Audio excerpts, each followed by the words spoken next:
Gaano pa ba karaming taon ang natitira sa atin isang tanong na minsan ay bumubulong sa isip?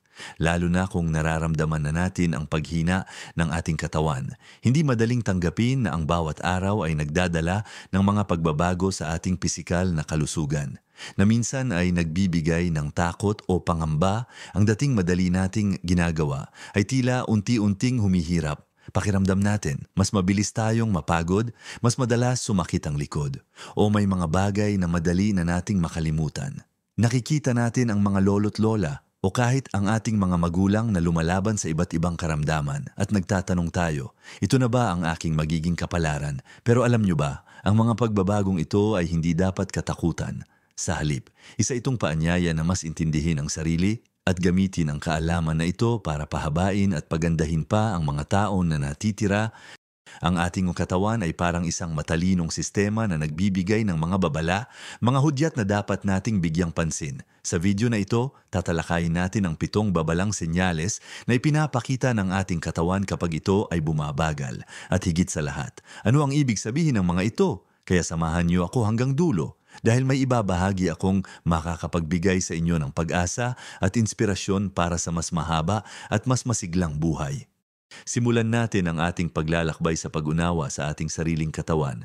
Sa unang senyales na madalas nating maramdaman ngunit minsan ay ipinagsasawalang bahala lang, ito ay ang patuloy na pagkapagod o kawalan ng enerhiya.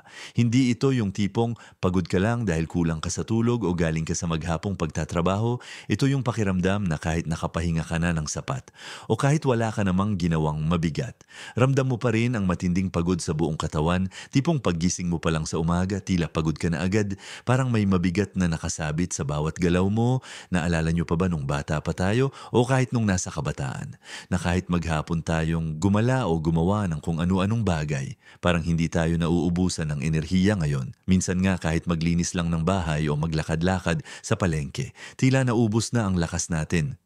Ano ang ibig sabihin nito kapag nararamdaman natin ito nang madalas ang pagkapagod na ito ay isang malinaw na hudyat na ang ating mga selula. Ang pinakamaliit na unit ng ating katawan ay hindi na gumagana ng kasing epesyente tulad ng dati. Sa loob ng bawat selula, mayroong maliliit na power plants na tinatawag na mitochondria na siyang gumagawa ng enerhiya. Kapag tayo ay tumatanda, ang mga mitochondria na ito ay humihina at bumababa ang kanilang bilang.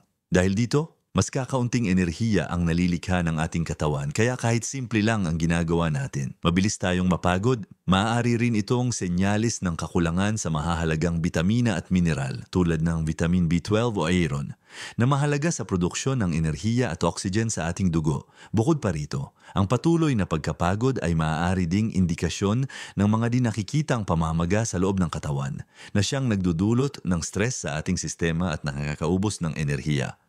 Kung napapansin nyo na mas mabilis kayong mapagod ngayon at tila hindi na kayo kasing sigla sa paggawa ng mga dating hilig nyo tulad ng paghahardin, pagluluto o paglalaro sa mga apo, huwag nating baliwalain ito. Ito ay isang paalala na kailangan nating pagtuunan ng pansin ng ating nutrisyon. At kung kinakailangan, kumonsulta sa doktor para malaman kung may kakulangan sa anumang bitamina o mineral. Ngayon, dumako naman tayo sa ikalawang senyales na minsan ay nakikita natin sa salamin ngunit madalas nating iniuugnay lang sa pagiging matanda. Ito ay ang mga pagbabago sa timbang na hindi natin maintindihan. Mapadagdag man o bawas, marami sa atin ang nakakaranas nito. Bigla na lang, mas lumaki ang ating tiyan kahit hindi naman tayo gaanong nagpapakasasa sa pagkain o kaya naman kahit nagda-diet, tila mahirap pa ring bumaba ang timbang at kung pumayat man, parang wala ng muscle ang ating katawan, puro balat at buto na lang. Bakit nangyayari ito habang tayo ay tumatanda? May natural na pagbabago sa ating metabolismo, bumibilis ang pagkasunog ng calorie nung bata pa tayo. Pero pagdating ng 60 bumabagal ito. Ito ang dahilan kung bakit mas madali tayong mag-imbak ng taba, lalo na sa bandang tiyan. Ang taba sa tiyan, na tinatawag na visceral fat, ay hindi lang aesthetic na problema. Ito ay may kaugnayan sa mas mataas na panganib ng sakit sa puso, diabetes. At iba pang malalang karamdaman bukod sa pagbagal ng metabolismo, ang isa pang malaking salik ay ang pagkawala ng mass ng kalamnan na tinatawag na sarcopenia. Alam nyo ba na pagdating natin sa edad na 30, nagsisimula na tayong mawalan ng muscle mass. At bumibilis ito pagtungtong natin ng 60 pataas. Ang kalamnan ay mas maraming calorie ang sinusunog kaysa sa taba. Kaya kung mas kaunti ang ating kalamnan, mas mabagal ang ating metabolismo. Kaya nga, kahit pareho ang kinakain natin nung bata pa tayo, mas madali na tayong tumaba ngayon. Ang pagbabagong ito ay senyalis na kailangan nating pagtuunan ng pansin ang ating physical activity at nutrisyon. Hindi lang basta pagbaba ng timbang ang mahalaga, kundi ang pagpapanatili ng muscle mass at pagbawas sa taba. Maaaring ito ang tamang panahon para subukan ang mga simple at ligtas na ehersisyo na nagpapatibay ng kalamnan tulad ng pagbubuhat ng magaan o paggamit ng resistance bands, ngayon na napag-usapan na natin ang pagkapagod at pagbabago sa timbang. Dumako naman tayo sa susunod na senyales na halos lahat yata ng Pinoy ay nararanasan Ngayon naman, pag-usapan natin ang ikatlong senyales na tila hindi na natin maitago pagdating ng isang edad, ang pananakit ng kasukasuan at paninigas ng katawan. Sino sa atin ang hindi nakakaranas ng kirot sa tuhod pagkatapos ng matagal na paglalakad o hirap sa pagbangon mula sa silya dahil sa paninigas ng likod dati? Parang walang pakialam ang katawan natin sa mga malalakas na galaw o biglaang paghiga sa sahig. Ngayon, bawat galaw ay parang may kasamang babala at minsan pa nga, may kasamang tunog ng krek sa ating mga tuhod o balikat. Bakit nga ba nangyayari ito? Ang pananakit ng kasukasuan ay hindi lang basta tanda ng katandaan. Ito ay nagpapahiwatig ng pagkasira ng ating cartilage. Ang malambot na tissue na nagsisilbing unan sa pagitan ng ating mga buto. Habang tayo ay tumatanda, natural na nababawasan ang elasticity at hydration ng ating cartilage, kaya mas madali itong masira. Ito ay nagiging sanhi ng direktang pagkakadikit ng buto sa buto na siyang nagdudulot ng pamamaga, pananakit at paninigas. Bukod pa rito, bumababa rin ang produksyon ng synovial fluid, ang natural na lubricant sa ating mga kasukasuan.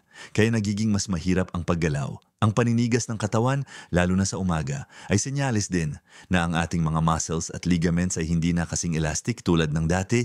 Maaari ring may pamamaga sa loob ng ating katawan na nagpapalala sa pananakit ng kasukasuan. Hindi ito nangangahulugan na kailangan nating manatili lang sa bahay at magtiis sa sakit. Sa halip, ito ay isang paalala na kailangan nating maging mas maingat sa ating mga galaw at maghanap ng mga paraan upang palakasin ang mga kalamnan sa paligid ng ating mga kasukasuan. Maaaring subukan ang mga ehersisyong hindi mabigat sa kasukasuan, tulad ng paglangoy o pagbibisikleta, o simpleng stretching exercises na nakakapagpagaan ng paninigas. Ang pagbabago sa ating mga buto at kasukasuan ay natural. Pero ang labis na pananakit ay hindi. Mahalagang kumonsulta sa doktor para sa tamang diagnosis at para malaman kung anong klase ng arthritis o iba pang kondisyon ang nararanasan. At ano ang mga hakbang na maaaring gawin para maibsan ang sakit at mapanatili ang paggalaw. Ngayon naman, dumako tayo sa ika-4 na senyales na marami sa atin ang nakakaranas. At minsan ay nagiging sanhi ng pag-aalala ang madalas na pagkalimot o parang may ulap sa isip. Sino sa atin ang hindi nakaranas na maghanap ng salamin, cellphone o susi? At mamaya malalaman mong nasa kamay mo lang pala o kaya naman nakikipag-usap ka pero bigla kang nalimutan ang pangalan ng kausap mo. O kung ano ang susunod mong sasabihin. Dati, parang computer ang utak natin. Mabilis magproseso ng impormasyon at madali tayong makatanda ng mga detalye. Ngayon, tila mas marami na tayong senior moments. Pero ano ba talaga ang ibig sabihin ng mga pagkalimot na ito, ang madalas na pagkalimot, lalo na kung ito ay nakakaapekto na sa ating pang-araw-araw na gawain, ay isang senyales na ang ating utak ay humihina rin. Habang tayo ay tumatanda, bumababa ang bilang ng mga nerve cells sa utak at ang kakayahan ng mga natitirang cells na makipag-ugnayan sa isa't isa ay bumabagal din. Ang daloy ng dugo sa utak ay maaari ding bumaba na nangangahulugang mas kakaunting oxygen at nutrients ang nakakarating sa ating brain cells. Ito ay maaaring magdulot ng brain fog o parang may ulap sa isip na nagpapahirap sa pag-concentrate, pagproseso ng impormasyon at pagtanda ng mga bagong bagay. Mahalaga ring tandaan na ang stress, kulang sa tulog, at ilang uri ng gamot ay maaari ding magdulot ng pagkalimot. Kaya kung nararanasan niyo ito, huwag agad magpanik. Hindi lahat ng pagkalimot ay senyales ng malubhang sakit tulad ng demensya.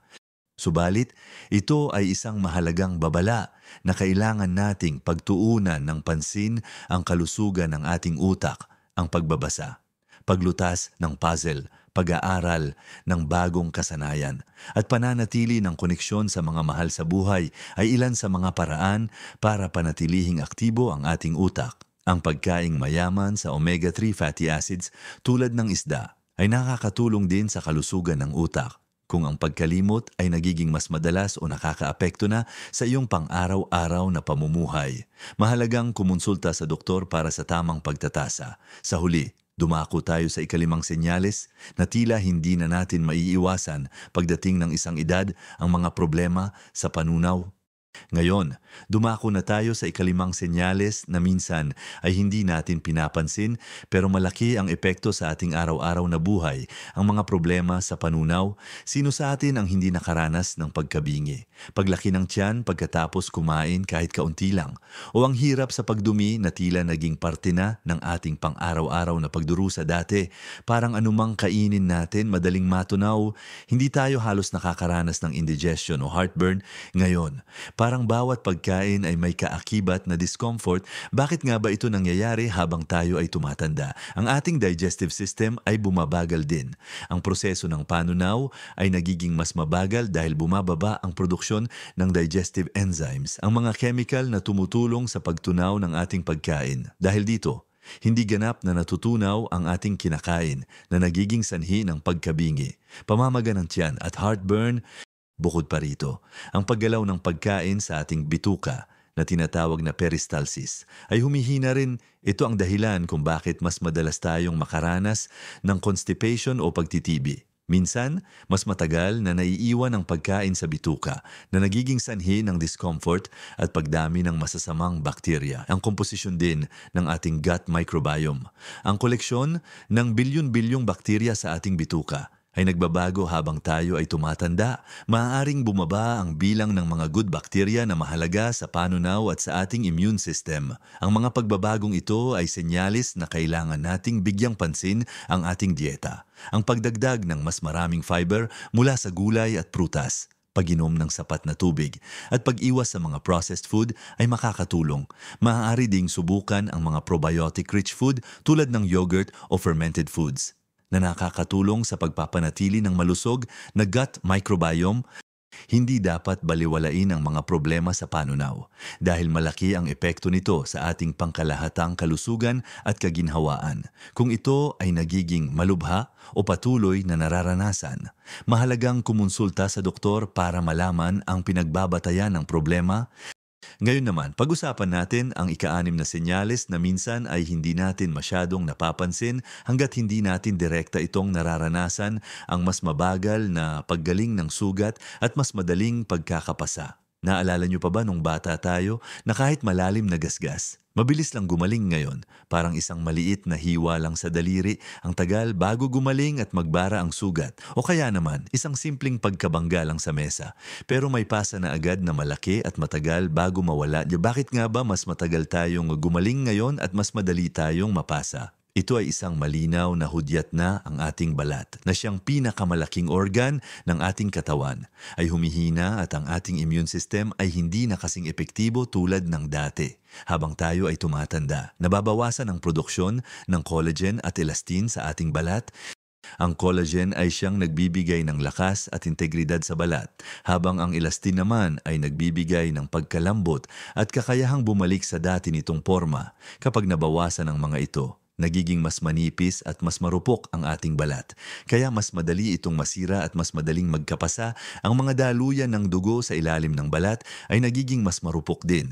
Kaya kahit maliit na pressure lang, nagiging sanhi na ito ng pagkalat ng dugo sa ilalim ng balat at pagbuo ng pasa. Bukod pa rito, ang kakayahan ng ating immune system na labanan ang impeksyon at ayusin ang mga nasirang tissue ay humihina rin habang tayo ay tumatanda. Dahil dito, Mas matagal ang proseso ng paggaling ng sugat. Ang pagbagal ng sirkulasyon ng dugo ay nakakaapekto rin sa paghahatid ng nutrients at oxygen sa sugat na mahalaga para sa mabilis na paggaling.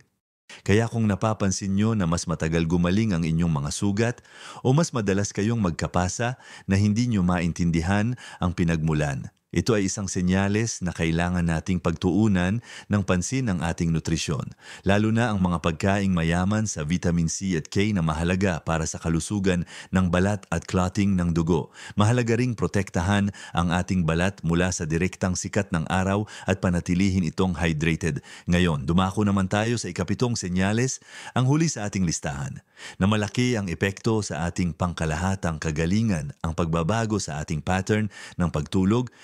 Alam nyo ba, ang pagtulog ay isa sa pinakamahalagang aspeto ng ating kalusugan, pero madalas nating ipinagwawalang bahala. Ang ikapitong senyales na dapat nating bigyang pansin ay ang mga pagbabago sa ating pattern ng pagtulog. Marami sa atin ang nakakaranas nito, hirap makatulog sa gabi, madalas magising sa gitna ng dilim, o pakiramdam na kahit natulog ka ng mahabang oras, paggising mo ay pagod ka pa rin. Dati, parang isang iglap lang tulog ka na at mahimbing ang iyong pahinga. Ngayon, parang may kung anong gumugulo sa iyong isip, o kaya naman nararamdaman mo ang bawat kirot at hirap makahanap ng komportabling posisyon.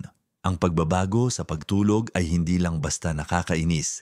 Ito ay isang malinaw na indikasyon na ang ating katawan ay dumadaan sa malalaking pagbabago habang tayo ay tumatanda. Ang ating internal body clock o circadian rhythm ay nagbabago. Ang produksyon ng melatonin, ang hormone na tumutulong sa atin para makatulog, ay bumababa. Ito ang dahilan kung bakit mas mahirap tayong makatulog at mas madalas tayong magising sa gabi. Ang ating pagtulog ay nagiging mas fragmented. Ibig sabihin, hindi na tayo nakakaranas ng mahabang periods ng malalim na pagtulog na mahalaga para sa reparasyon ng katawan at isip. Bukod pa rito, ang mga karamdaman na madalas nating nararanasan pagdating ng isang edad, tulad ng sleep apnea, restless leg syndrome, pananakit ng kasukasuan, o pagdami ng paghihi sa gabi, ay nakakaapekto rin sa kalidad ng ating pagtulog. Ang stress at pag-aalala ay malaking salik din sa pagkagulo ng tulog. Ang patuloy na kakulangan sa maayos na tulog ay hindi lang nagdudulot ng pagkapagod. Ito ay may malaking epekto sa ating memorya, konsentrasyon, mood, at pangkalahatang kalusugan.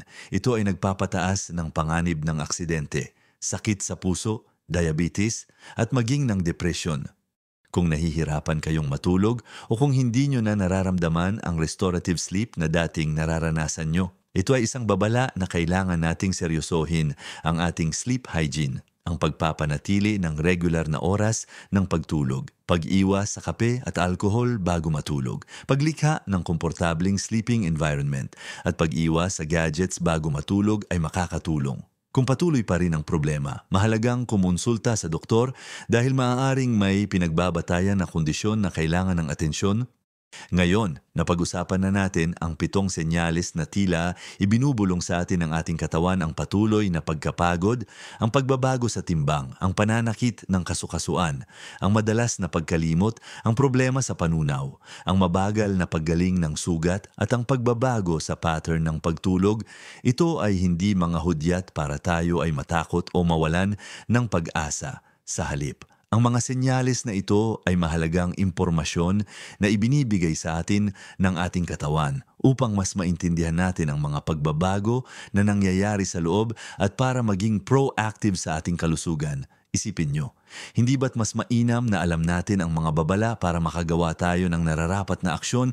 Ang bawat senyales na ito ay nagpapahiwatig na mayroong proseso ng pagtanda na nangyayari sa ating mga selula at sistema. Ngunit hindi ito nangangahulugan na wala na tayong magagawa.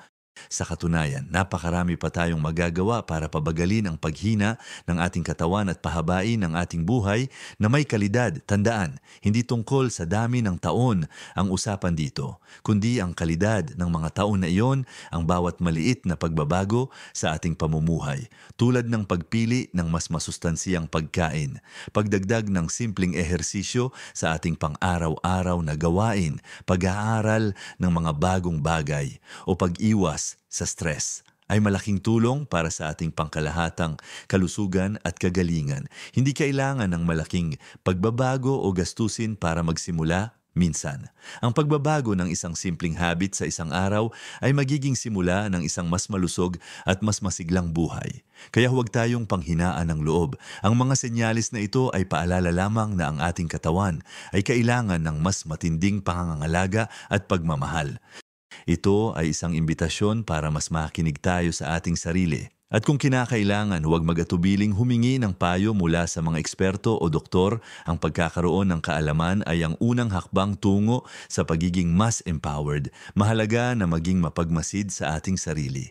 At kung may nararamdaman tayong kakaiba na nagdudulot ng pangamba, huwag itong balewalain.